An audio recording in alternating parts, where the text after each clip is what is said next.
حضرت عبداللہ بن مسعود رضی اللہ تعالیٰ عنہ فرماتے ہیں کہ جو شخص کسی کے طریقے پہ چلنا چاہتا ہو اور ان کے راستے کی پیروی کرنا چاہتا ہو تو فَلْيَسْتَنَّ بِمَنْ قَدْ مَاتَ، تو اسے چاہیے کہ ان کی پیروی کرے جو دنیا سے جا چکے ہیں، ان کا طریقہ کو اختیار کرے۔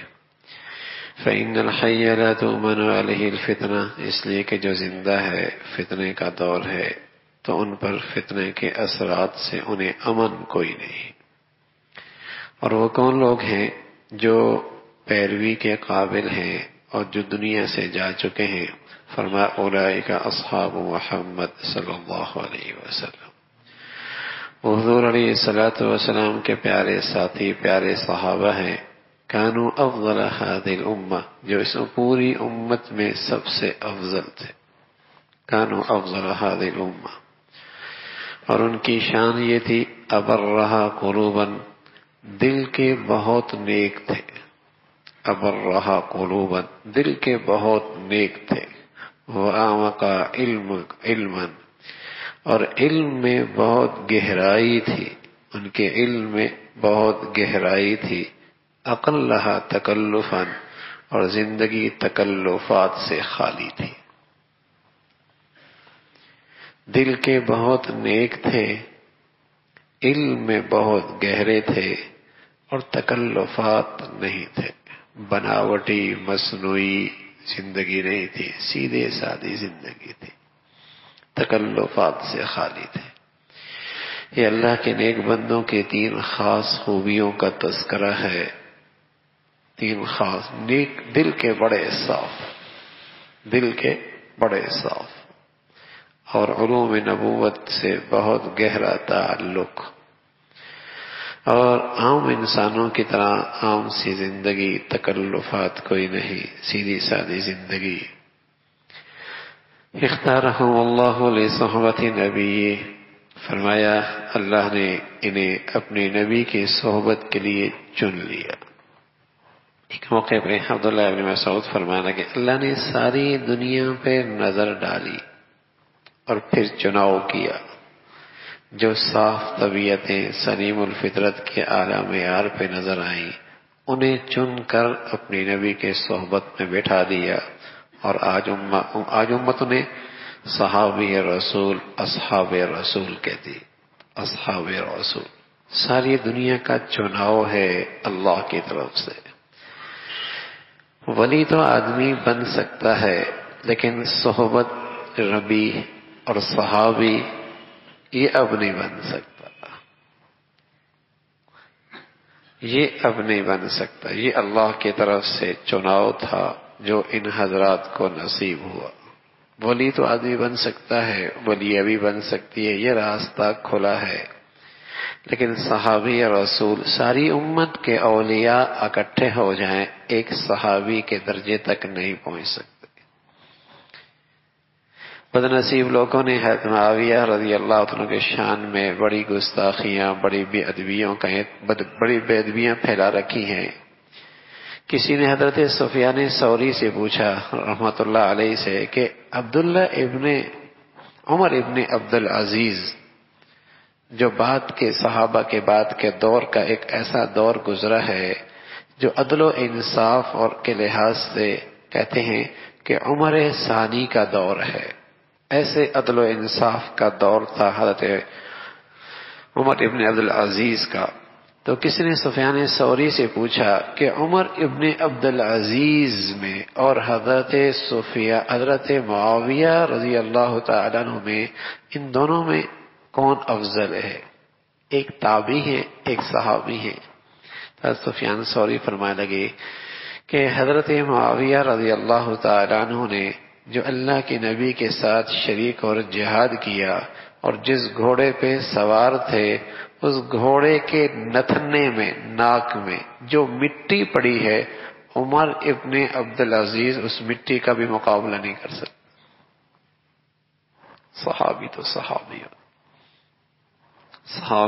صحابی ہیں، تو ایک صحابی کی عظمت، شان، درجہ، مقام ایسا ہے کہ ساری دنیا کے اولیاء اکٹھے ہو جائیں اس کا مقابلہ نہیں کر سکتے۔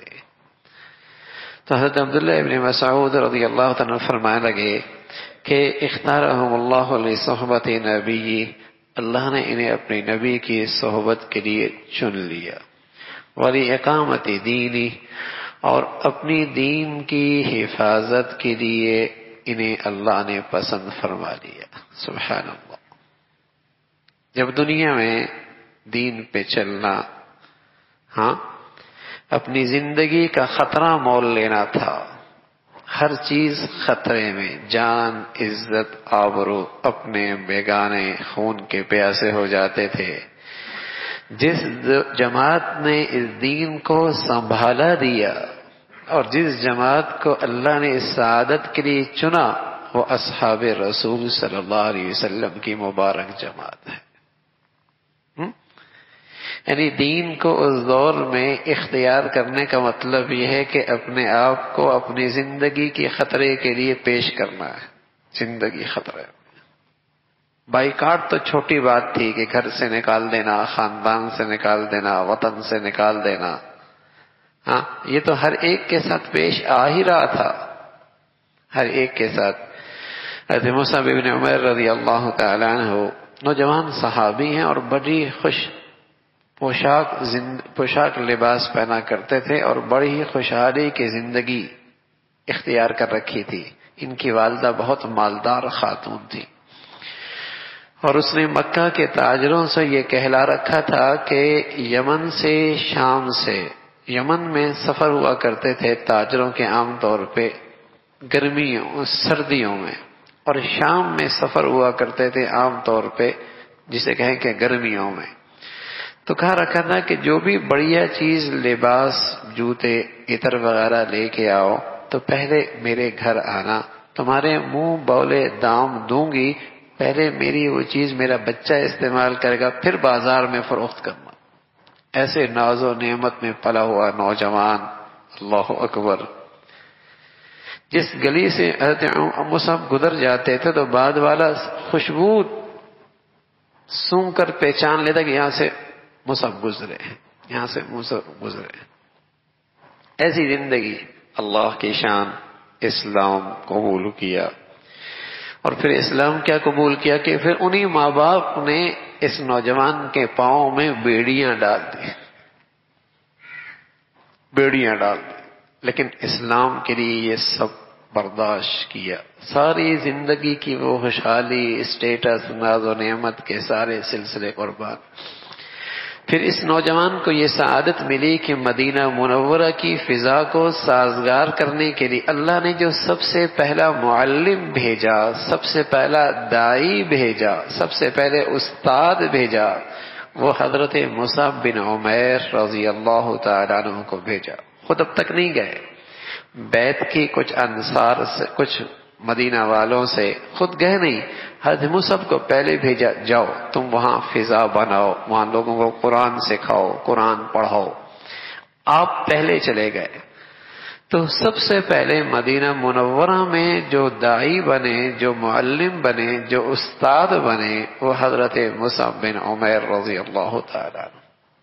اور جب احد میں یہ نوجوان شہید ہوا، جھنڈا دائیں ہاتھ میں تھا، اسے کاٹ دیا گیا، بائیں ہاتھ میں پکڑ لیا، اسلام کا جھنڈا نہیں گرنے دیا، ظالموں نے اسے بھی کاٹ دیا، سینے سے یوں چمٹا لیا، لیکن جیتے جی اسلام کا جھنڈا نہیں گرنے دیا۔ خوبصورت اتنے تھے کہ آپ کی شکل سے بہت میل کھاتے تھے آپ علیہ الصلوۃ والسلام سے۔ جب آپ شہید ہوئے تو احد میں یہ آواز لگ گئی، محمد صلی اللہ علیہ وسلم شہید ہو گئے، یہ آواز لگ گئی۔ تو اس جماعت کا ہر فرد ہی غیر معمولی تھا، اس جماعت کا ہر فرد ہی نے غیر معمولی قربانیوں سے گزر کر اسلام کا یہ حسن مجھے آپ تک پہنچا ہے۔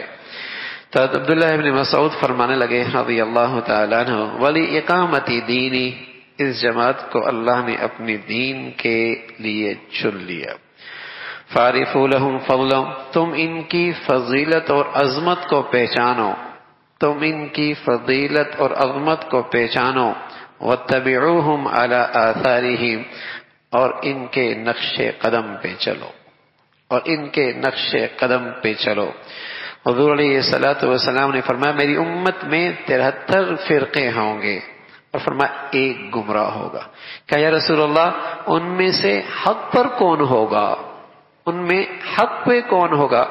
آپ علیہ الصلوۃ والسلام نے فرمایا ما انا علیہ واصحابی، ما انا علیہ واصحابی، ان 73 میں اہل حق وہ ہوں گے جو میری سنتوں پہ چلیں گے اور میرے صحابہ کے طریقے پہ چلیں گے۔ ما انا علیہ واصحابی۔ تو حق کا پیمانہ اور حق کا معیار اللہ کے حبیب صلی اللہ علیہ وسلم فرمایا نبی کی سنتیں، نبی کی سنتیں، نبی کے طور طریقے اور صحابہ کی زندگی۔ صحابہ قرآن نبی سے بڑھ کر بہتر کوئی نہیں سمجھ سکتا، اور صحابہ سے بڑھ کر نبی کی زندگی بہتر بیان کوئی نہیں کر سکتا۔ قرآن کے گواہ اور نبی کی زندگی کے گواہ وہ حضرات صحابہ رضوان اللہ علیہم اجمعین ہیں، جنہوں نے زندگی کو اپنی آنکھوں سے قرآن کو عملی شکل میں دیکھا، پھر امت تک اس کو نقل کیا، نبی کی زندگی عملی طور پر دیکھی، پھر اس کو آگے پیش کیا۔ بس اوقات الفاظ میں غلط فہمیاں ہو سکتی ہیں۔ مثلا میں ایک جملہ کہوں روکو مت جانے دو، یہ میں جملہ گیٹ پہ کھڑے شخص کو دے دوں روکو مت جانے دو، خطرہ ہے کہ وہ پڑھ لے روکو مت جانے دو، کتنا فرق ہو جائے گا۔ میں کہہ رہا ہوں روکو اور وہ کہہ رہا ہے روکو مت جانے دو، لفظ تو وہی ہے، میں نے لکھ کے بھیج دیا روکو مت جانے دو، اس نے پڑھ لیا روکو مت جانے دو۔ ہاں کتنا فرق ہو گیا، صرف حالانکہ الفاظ وہی ہیں، پڑھنے میں فرق ہیں، لیکن صحابہ رضوان اللہ اجمعین صرف انہوں نے نقوش نہیں پڑھے بلکہ عملی زندگی بھی اپنی آنکھوں سے دیکھی، اس لیے جو دین کا فہم صحابہ کا ہے وہ کسی کا نہیں، جو دین کا فہم صحابہ کا ہے وہ کسی کا نہیں ہے، جو عمل انہوں نے دیکھا۔ ایک اردو کا جملہ ہے، یہ بچہ بیٹھا ہے اور ایک بڑے آدمی میرے پاس بیٹھے ہیں، میں اس بچے سے کہتا ہوں یہ تمہارا باپ ہے، اور ایک انداز یہ بھی ہے یہ تمہارے باپ ہے، یعنی یہ تمہارا باپ ہے کا ایک لفظ، ایک جملہ، اس کے کئی معنی ہو سکتے ہیں کہ میں اس بچے کو خبر دے رہا ہوں یہ تمہارے باپ ہے۔ دوسرا میں حیرت کا اظہار کر رہا ہوں تمہارے باپ ہیں، یعنی یہ اتنے کمزور تم اتنے صحت مند، حیرت کا اظہار بھی ہو سکتا ہے، دھمکی بھی ہو سکتی ہے تمہارے باپ ہے، یعنی ابھی تمہاری شکایت لگاتا ہوں۔ ہاں استفہام اور سوال بھی تمہارے باپ ہے، یعنی سوال کر رہا ہوں یہ تمہارے باپ ہے، یعنی جملہ ایک ہے یہ تمہارے باپ ہیں، لیکن اس کے کئی معنی ہو سکتے ہیں، لیکن اس جملے کا صحیح مطلب کون سمجھ سکتا ہے؟ جو میرے پاس بیٹھا ہے، جو میری آنکھوں کی انداز بھی دیکھ رہا، پیشانی کے بل بھی دیکھ رہا، ہاتھوں کا اشارے بھی دیکھ رہا، آگے پیچھے کی بات بھی سن رہا، وہ اس جملے کا بہترین مطلب سمجھ سکتے ہیں۔ اس لیے بھائی قرآن کو سمجھنے کے لیے نبی کی زندگی ضروری ہے، اور نبی کی زندگی کے لیے صحابہ کی زندگی کا تعارف ضروری ہے۔ نبی کی حدیث بھی صرف ترجمے سے سمجھ میں نہیں آتی، دیکھو صحابہ نے اس سے کیا سمجھا۔ قرآن کے لیے صرف عربی کے الفاظ کافی نہیں، یہ دیکھو محمد الرسول اللہ نے اس کا کیا مفہوم بتایا، کیا مطلب بتایا، اس لیے کہ وہ بہترین گواہ ہیں اور انہوں نے عملی زندگی دیکھی، صرف نقوش نہیں پڑھے بلکہ اس نقوش پر عمل بھی دیکھا کہ آپ علیہ الصلوۃ والسلام نے یہ عمل کیسے کیا، کس انداز میں قرآن کی اس آیت پہ عمل کیا۔ تو صحابی رسول فرمانے لگے کہ تم ان کی عظمت اور فضیلت کو پہچانو، واتبعوہم علی آثارہم، اور ان کے نقش قدم پہ چلو، وتمسکوا بما استطعتم من اخلاقہم وسیرہم، اور جتنا تم سے ہو سکے ان کی زندگی، ان کے اخلاق کو اپناؤ، فإنہم کانوا علی الہدی المستقیم، یہ لوگ سیدھے راستے پہ تھے۔ یہ لوگ سیدھے راستے پہ تھے، ان کے پیچھے چل پڑ رہے، منزل مقصود تک پہنچ جاؤ گے۔ اللہ رب العزت حضرات صحابہ کی عظمت، محبت، عقیدت بھی نصیب فرما دے اور ان کی زندگی بھی نصیب فرمائے۔